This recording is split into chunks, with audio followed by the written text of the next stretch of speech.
So, it's Lion King. I mean, they didn't really change much. I mean, it's, Simba born, circle of life, hyenas, Scar betrays everyone, Mufasa dies, Hakuna Matata.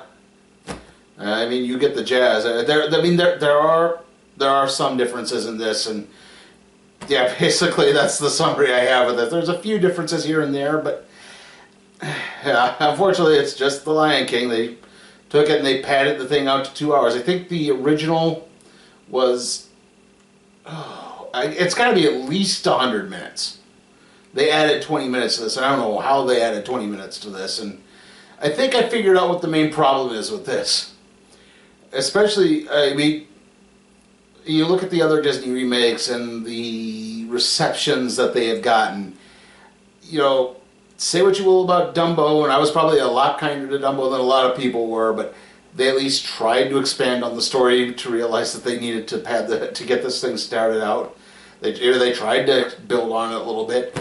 Beauty and the Beast tried to build on it a little bit. It didn't really work, but it tried. But the only one that really didn't was Aladdin, and even then they found some new angles to work in things, and yeah, they knew how to use Will Smith to the best of his abilities. But this one, I think I figured it out, and it's okay. Now, when I differentiate the original one from 1994, I'm going to call the animated Lion King, and the other one I'm going to call the CGI Lion King. Okay, the animated Lion King, they emoted. The CGI Lion King, they look like real lions, which don't really emote. The real animals don't emote. They just sit there like, Scar gets there and he's working with the hyenas, telling them to, he's doing Be Prepared as a musical number, and it's like, I'm singing evilly, but my face is made of stone.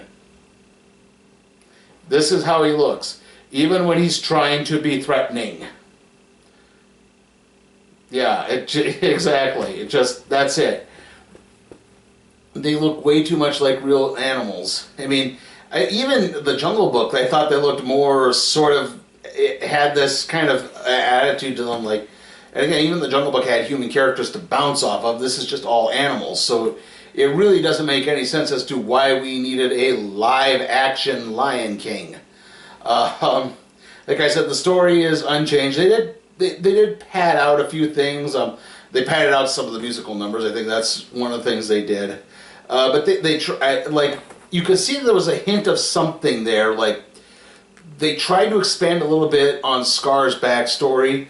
Like, they hint that he and Mufasa fought for control of the Pride at one point, but they don't explain, like, what the difference is. I mean, Scar is even depicted as possibly even being the older brother, who Scar says, I have a more legit claim to the throne, so that must mean he's actually older. But is he, like, illegitimate or something? That's the only thing I could possibly think of. Like, and to be honest, that story would have been more fascinating. Like, do this, but do it like Maleficent even. And I didn't even like Maleficent that much. But do it from the villain's point of view. That would have been different. Exactly, like, have Scar or someone, or maybe one of the hyenas, like, realize a mistake and then wind up siding with Simba. That could have been interesting. I will say this, to the movie's credit, Timon and Pumbaa really do well in this. Like, Billy Eichner and Seth Rogen, they're very improv-y. They're way more quick. Like, Timon and Pumbaa were quippy in the original, the animated one. But they did a lot of their shtick, and this one, they actually add their own material to it. They make it kind of new and different. They're a little more like a quarreling couple than they are just friends. Exactly. And Timon definitely thinks less of Pumbaa. Kind of, every time, like, Pumbaa comes up with a suggestion and Timon apologizes for it, basically. Like I said, they actually, and here's the thing, Timon and Pumbaa worked in the original too.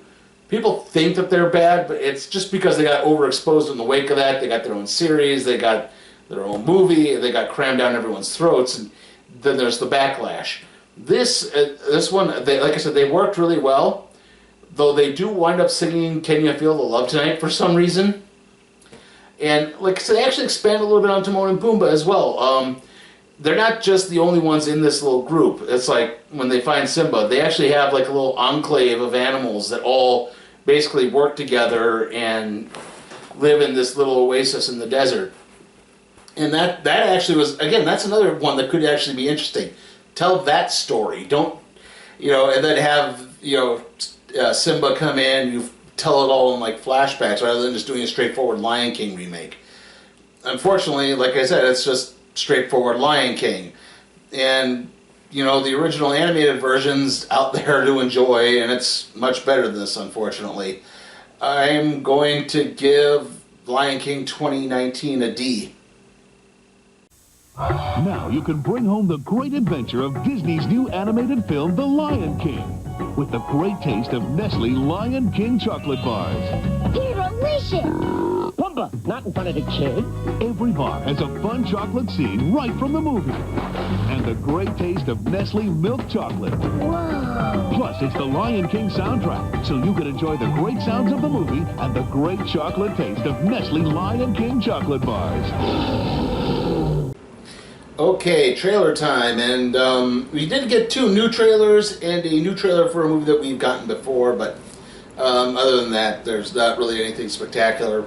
Starting things off, we have Abominable. This was a new trailer for that film. This is the film about the girl who finds the Yeti and is trying to take it home. And then we had Art of Racing in the Rain again, Addams Family again. Our first new trailer, we had Playing with Fire. That's John Cena's new movie about a group of forest firefighters, or wildfire fighters, whatever you want to call them, who have to take in a group of kids whose home got destroyed. Their parents were out of town. Until their parents can be found, basically. After that, we had Dora and the Lost City of Gold again, Angry Birds 2 again, and then our second new movie, Mulan. The teaser trailer for that. Looked interesting. And then we had Maleficent, Mistress of Evil. I know we've had that one before. Funny thing about those last 2, they basically have like the same beginning. Like, they're both shots of a woman riding a horse. So I said, okay, we got the Mulan teaser. Okay, what's up next? Why are they showing the Mulan teaser again? Oh, no, wait, this is Maleficent. Okay, this is different. So yeah, that was that. I thought that was funny. They both had that. Anyway, so next movie is going to be Once Upon a Time in Hollywood. After that, it's going to be the Random Trade Review on Planetary Volume 1. We'll have some interesting stories with that collection. And next movie after that is going to be Hobbs and Shaw. So that's the first one to kick off August. And in case you're wondering why the lineup isn't spectacular these past 3 weeks, these are really the only movies getting major releases. So, yeah. I mean, I know they've already done critic screenings for Hobbs and Shaw. I don't know about Once Upon a Time in Hollywood, but it's like Lion King is really the only thing coming out this week. Once Upon a Time in Hollywood is really the only thing coming out in this week. And Hobbs and Shaw is the only thing coming out the week after that. So, yeah, make of that what you will. See you all next time.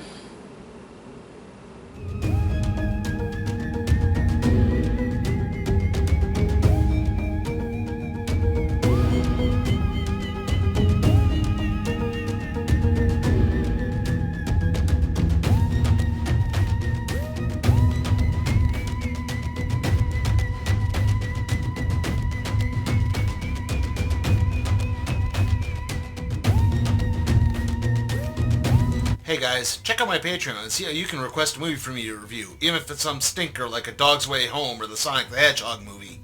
Also, if you like what you see, give the video a like, share, subscribe, and don't forget to ring that notification bell.